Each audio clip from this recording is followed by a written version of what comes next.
Alors, bienvenue à la résolution de l'énigme numéro 18. Alors, ce que je disais, c'était combien y a-t-il de chiffres 7 dans les nombres de 1 à 1 million, d'une part, et deuxième part, je demandais combien il y a de nombres distincts qui contiennent au moins un 7. Alors, évidemment, les deux questions se ressemblent, mais sont vraiment différentes. Je vais expliquer la différence des deux, puis je vais essayer de trouver la réponse y aller étape par étape, puis ensuite essayer de généraliser et voir quel est le raisonnement qu'on peut faire. Évidemment, ma solution, surtout pour la deuxième question, n'est pas la unique. Il y a d'autres façons de faire, mais je trouvais que c'était celle qui était la plus facile, disons, à expliquer puis à comprendre. OK, alors allons-y. Alors, premièrement, je disais donc, de 1 à 1 million, il y a combien de 7 qu'il y a au total? Bon, alors évidemment, au lieu de s'attaquer tout de suite de 1 à 1 million, le réflexe, c'est d'y aller étape par étape pour voir s'il n'y aurait pas une régularité qui apparaît. Et ça, c'est quelque chose qu'on fait souvent en mathématiques, voir un pattern, une régularité. Après, il s'agit de raisonner dessus pour voir si c'est toujours vrai.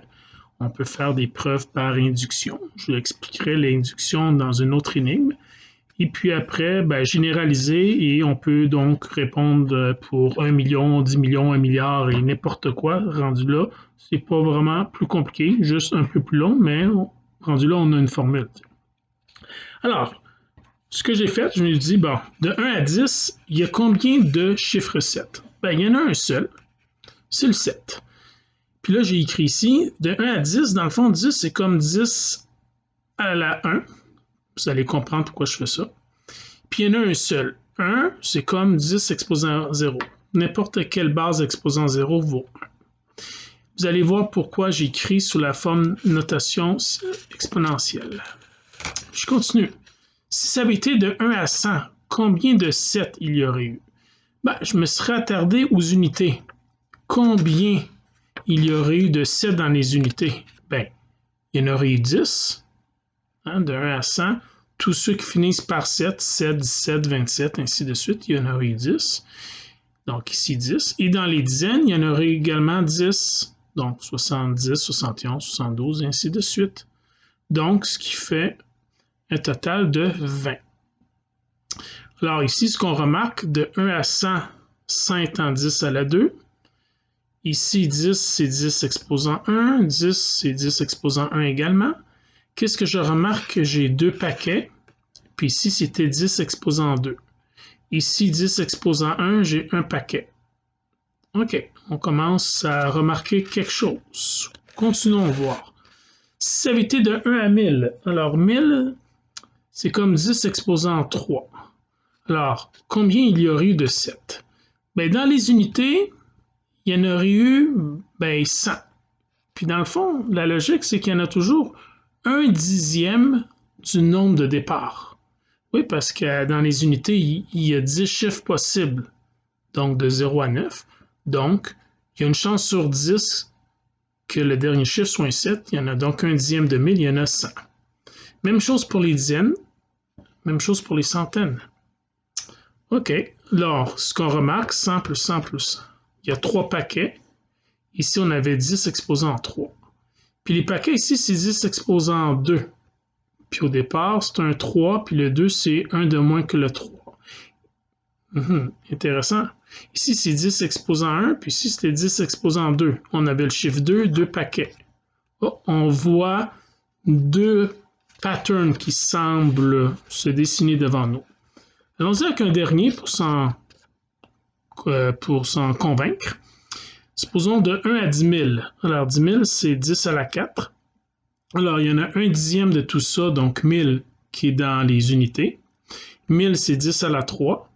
Il y en a 1000 dans les dizaines, 1000 dans les centaines et 1000 dans les unités de 1000. Donc, 10 à la 3, 10 à la 3, 10 à la 3, 10 à la 3, donc 4 fois 1000, 4000. Il y a 4 paquets alors que c'était 10 exposant 4. Et tous les paquets, c'est des 10 exposant 3 alors qu'on a 10 exposant 4.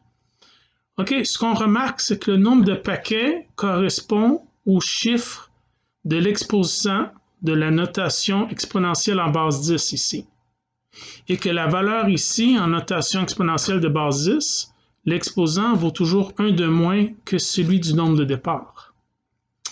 OK, donc en général, si on a de 1 à 10 000, de 10 exposant n, ce qu'on fait, ben, il y a n paquets, comme on a vu, et chaque paquet est une puissance inférieure de 1 au nombre de départ. Donc, il va en avoir n fois 10 exposant n-1. Alors, dans l'exemple que je vous ai donné, qui était 1 à 1 million, alors 1 à 1 million, 1 à 10 exposant 6. Il y a 6 zéros, 10 exposant 6. OK, dans ce cas-ci, le n, qu'est-ce qu'il vaut? Le n vaut 6. Donc, j'applique la formule trouvée ici. N, ça veut dire que je remplace le n ici par 6. Le 10 à la n-1, ça veut dire fois 10 à la 5, qui est 6 moins 1. 10 à la 5, ben, c'est 1 suivi de 5 zéros. Donc, 100 000. 6 fois 100 000, 600 000. OK. Voilà pour la première question. Honnêtement, c'était pas nécessairement la plus difficile. Je crois que la majorité du monde l'ont trouvé. Évidemment, on peut le trouver sans faire des calculs aussi complexes que moi, mais évidemment, mon but, c'est pas juste de vous donner la réponse, c'est également de vous expliquer, d'enseigner des concepts en même temps. OK. Bon, la deuxième question, ça, c'était du sérieux. Je demandais combien il y a de nombres ayant au moins un 7. OK, je ne demande pas combien il y a de 7 au total, je demande combien il y a de nombres de 1 à 1 million qui contiennent au moins un 7. OK, c'est pas la même question. Ce qu'il faut comprendre, c'est que cette réponse-là, le nombre qui contiennent ici, qui contiennent au moins un 7, forcément, ça va être inférieur à 600 000.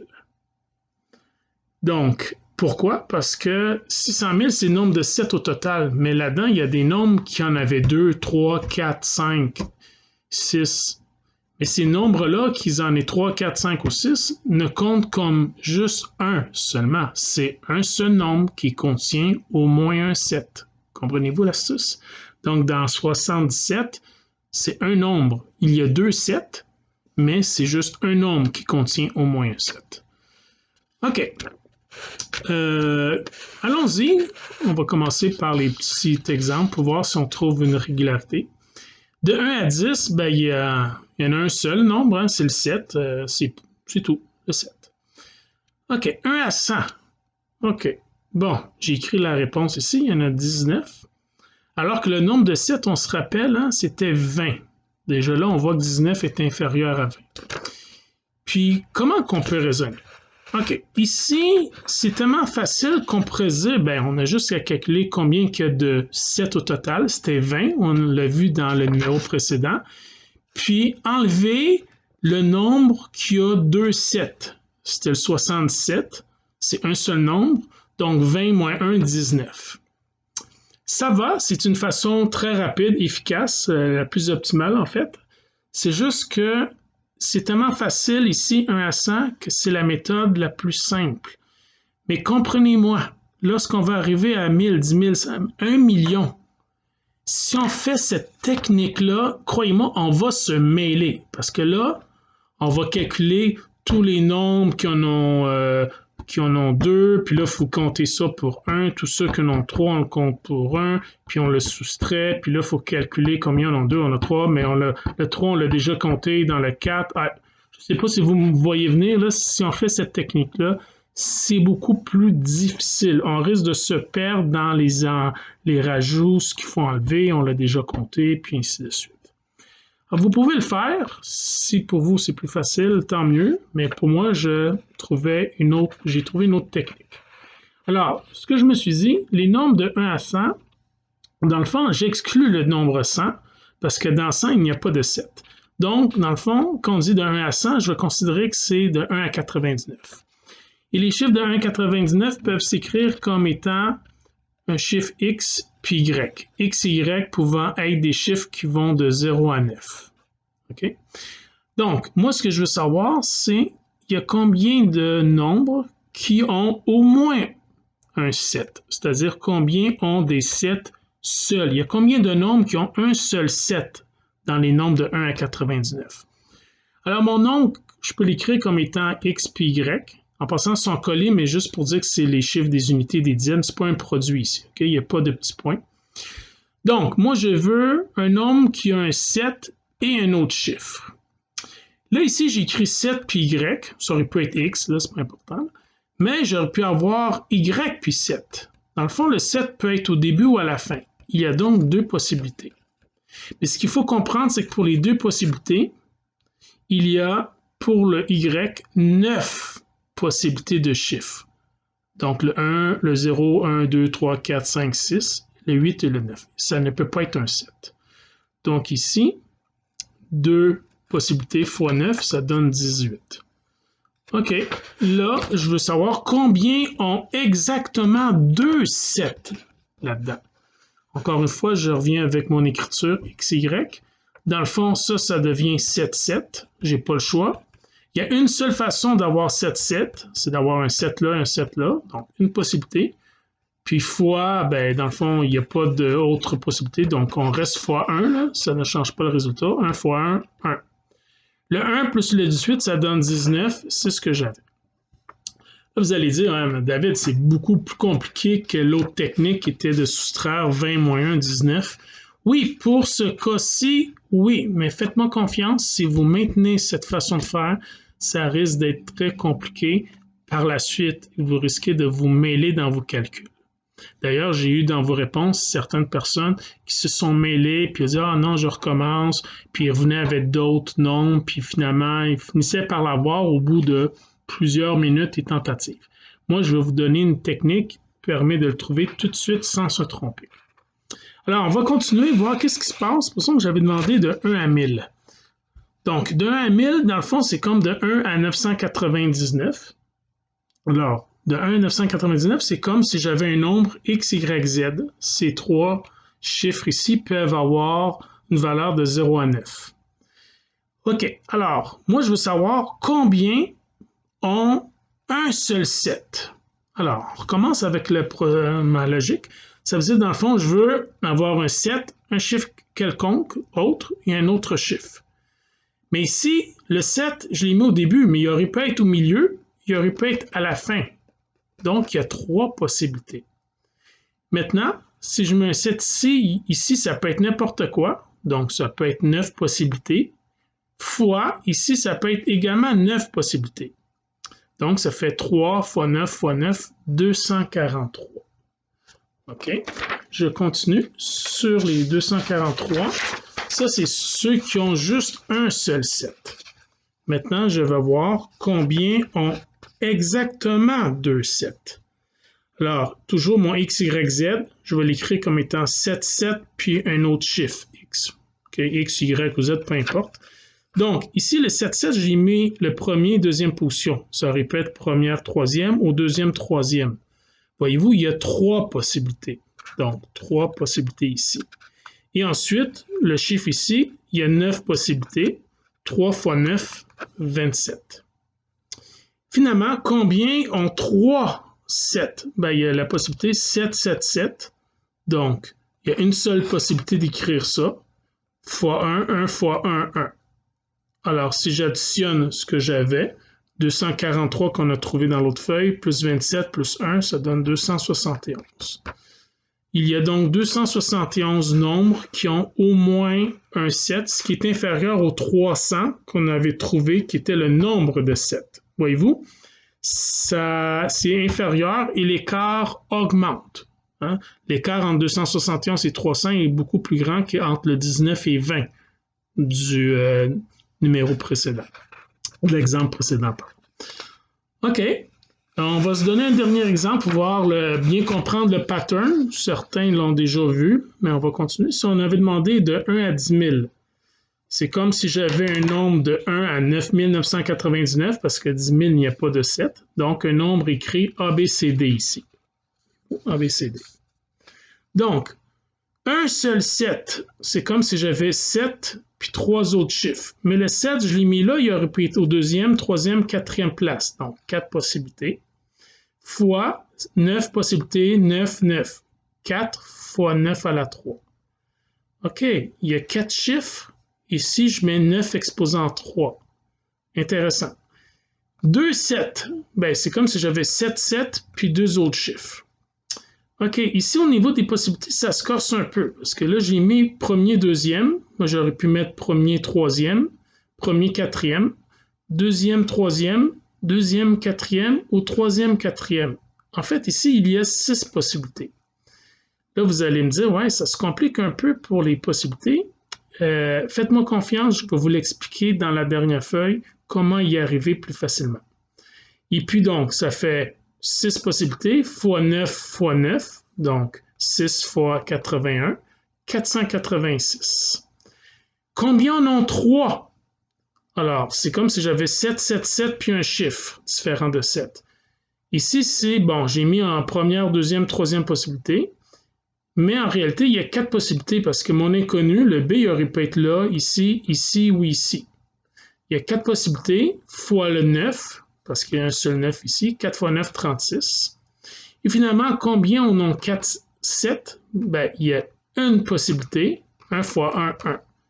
J'additionne tout ça, ceci, plus ça, plus ça, plus ça, ça me donne 3439. OK.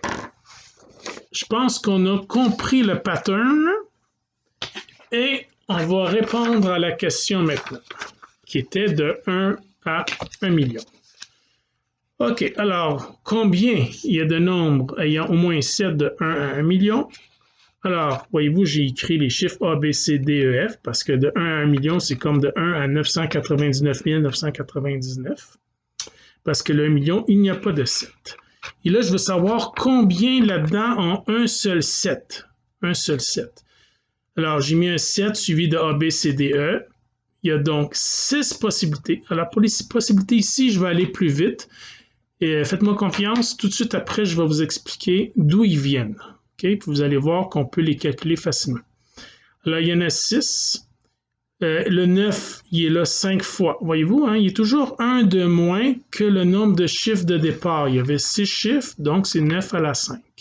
Et on va voir que les 9 diminuent au niveau des exposants. Alors, 6 fois 9 à la 5, ça me donne ce nombre-là. Ceux qui ont 2 7, exactement 2 7, donc 7, 7 avec 4 chiffres. Ici, ça fait 15 possibilités. Fois 9 à la 4, j'ai le résultat. Ceux qui ont 3 7, exactement 7, 7, 7 ABC. Ici, il y a 20 possibilités. Fois 9, 9, 9, ce qui fait 14 580. Ceux qui ont 4 7 exactement, alors 7, 7, 7, 7, il y a 15 possibilités là-dedans. A fois 9 fois 9, 15 fois 81. J'ai le résultat ici. Voyez-vous, ça commence à diminuer. Ceux qui en ont 5, alors 7, 7, 7, 7, 7, 7, A, 6, il y a 6 possibilités. Dans le fond, le A, il y a 6 endroits où il pouvait être. 6 fois 9, 54. Ceux qui ont 6, 7, ben, il y en a un seul, c'est ce nombre-là exactement. 1 fois, dans le fond, 9 exposant 0, si on suit la logique. Mais n'importe quoi exposant 0, c'est 1. 1 fois 1, 1. Et quand j'additionne tous ces nombres-là, j'arrive à la réponse demandée, 468 559. Alors, félicitations à ceux qui l'ont trouvé. Bon, pour terminer, un petit lien pour comprendre comment on fait pour trouver ces possibilités-là ici de manière plus facile que de les compter puis les énumérer. Alors, je fais un petit lien avec le triangle de Pascal. Alors, le triangle de Pascal, c'est un outil mathématique qui nous permet de trouver les combinaisons. Dans le fond, on part avec un objet et l'objet peut se diviser en un endroit ici, il peut aller ici ou bien il peut aller là. C'est comme s'il y avait une alternative des choix. Lorsqu'il est rendu ici, il peut se rendre à sa gauche ou à sa droite. Si vous étiez ici, vous pouvez aller également descendre à sa gauche ou à sa droite. Donc, voyez-vous que le nombre de façons de se rendre ici, il y en a 2. Soit on vient d'ici, soit on vient de là. Mais la seule façon de se rendre ici, c'est un seul chemin, c'est d'aller toujours à gauche. Ici, c'est d'aller toujours à droite. Ensuite, c'est quoi les façons de se rendre ici? Bien, soit on vient de là, il y avait une seule façon de venir d'ici, ou soit on venait d'ici, où il y avait deux façons, ce qui fait 3. Et si on suit la logique, c'est que pour aller d'une ligne à l'autre, dans le fond, on met des 1 toujours aux extrémités, parce qu'il y a une seule façon de garder toujours la gauche ou toujours la droite. Et ensuite, le chiffre qu'on place est la somme des deux chiffres en biais en haut. Donc ici, 1 plus 2, 3. 2 plus 1, 3. On met le 1. Je mets le 1. 1 plus 3, 4. 3 plus 3, 6. 3 plus 1, 4. Je mets le 1. Je continue. Je mets le 1. 1 plus 4, 5. 4 plus 6, 10. 6 plus 4, 10. 4 plus 1, 5. Je mets le 1. Et je continue. Là, vous allez retrouver des chiffres qu'on vient juste de voir. Le 1. 1 plus 5, 6. 5 et 10, 15. 10 et 10, 20. Alors, 10 et 5, 15. 5 et 1, 6. Le 1 ici. Voyez-vous le fameux 6, 15, 20, 15, 6, 1? Regardez, c'était quoi ça ici? Ça ici. 6, 15, 20, 15, 6, 1. Oh, ce sont le nombre de combinaisons. Alors, ce qu'il faut remarquer, c'est que cette ligne-là ici, c'est les combinaisons qu'on aurait utilisées pour le fameux 10 exposant 0 qui est 1. Donc, il y avait un seul, c'est ça ici. Pour la ligne de 10 exposant 1, les combinaisons, les possibilités, dans le fond, j'ai utilisé le même terme que j'avais, c'est cela ici. Pour le 10 exposant 2, les possibilités étaient 1, 2, 1. Pour le 10 exposant 3, je ne vais pas aller rechercher les feuilles que j'avais, mais on avait utilisé 1, 3, 3, 1. Pour le 10 exposant 4, qui était mon dernier exemple avant de répondre à la question, c'était 1, 4, 6, 4, 1. Et finalement, pour mon 10 exposant 6, je m'en vais à cette ligne-là. Ça, c'est la ligne 0, 1, 2, 3, 4, 5, 6. Et j'utilise donc ceci. Et là, j'ai les chiffres pour toutes les positions. La position aucun 7, quand il y a un seul 7, quand il y en a 2 7, quand il y en a 3, hein, voyez-vous, le 20 ici, c'est le 20 qui est ici, c'est quand il y en avait 3. Voyez, ça fonctionne. Quand il y en a 4, c'est 15. Voyez-vous ici? 0, 1, 2, 3, 4, 15. Ensuite, on 6 et 1. On a les possibilités ici, c'est-à-dire les coefficients pour lesquels il faut multiplier. Et on aurait pu continuer 10 à la 7, 10 à la 8, et ainsi de suite. Voyez-vous, on peut faire donc le triangle de Pascal, qui n'est pas très difficile à construire, pour trouver ces possibilités-là. Et pour compléter le tout, alors, au lieu de faire le triangle de Pascal, on peut faire aussi utiliser la calculatrice, utiliser une touche qu'on appelle la combinatoire. Le nombre de combinaisons qu'il y a. Dans le fond, quand je vous demandais, il y a combien de façons d'avoir 4, 6 parmi 6 chiffres? Hein, voyez-vous, mon petit exemple de tantôt, ici, d'avoir 4, 7 parmi 6, ça me donnait 15, voyez-vous. Dans le fond, le calcul qu'il faut faire, c'est on prend le nombre de chiffres au total, ici c'est 6, on fait 6 factoriel. Le 6 factoriel, ça veut dire 6 fois 5 fois 4 fois 3 fois 2. On multiplie les chiffres jusqu'à 1, c'est le factoriel. Et le 4 ici, on le met en factoriel au dénominateur, donc 4 fois 3 fois 2 fois 1. Et le 2, d'où est-ce qu'il vient? C'est la soustraction du 6 et du 4. Donc 6 moins 4, 2, 2 factoriel, ce qui fait donc 2 fois 1. Et lorsqu'on multiplie tout ça et qu'on divise par tout ça, eh bien ça donne 15, le résultat du triangle de Pascal, et c'est le coefficient qu'il faut mettre ici. De façon générale, si on a une combinaison de R objets parmi N objets, vous allez faire N factoriel divisé par R factoriel qui lui-même multiplie par le résultat de la soustraction de N moins R factoriel. Ça va vous donner le résultat. Au mieux que ça, vous utilisez la calculatrice avec la touche un grand C, CNR, et vous allez voir Il faut savoir comment peser les chiffres puis aller chercher la touche. Mais si vous mettez les coefficients 4 et 6 avec cette touche-là, vous allez obtenir le 15. OK, alors je sais que c'était long, mais il y avait aussi un lien à faire avec les combinatoires et le triangle de Pascal. Alors j'espère que vous avez apprécié et que c'était bien clair, puis on se revoit demain pour une énigme plus facile, j'espère.